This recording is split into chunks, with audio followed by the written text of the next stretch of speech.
राज्यातील स्थानिक स्वराज्य संस्थांच्या रखडलेल्या निवडणुकांबाबत दाखल याचिकेवर आज सर्वोच्च न्यायालयात सुनावणी झाली आहे.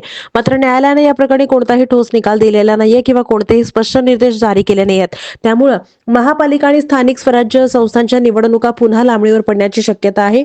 या प्रकरणी पुढील सुनावणी 4 मार्चला होणार आहे.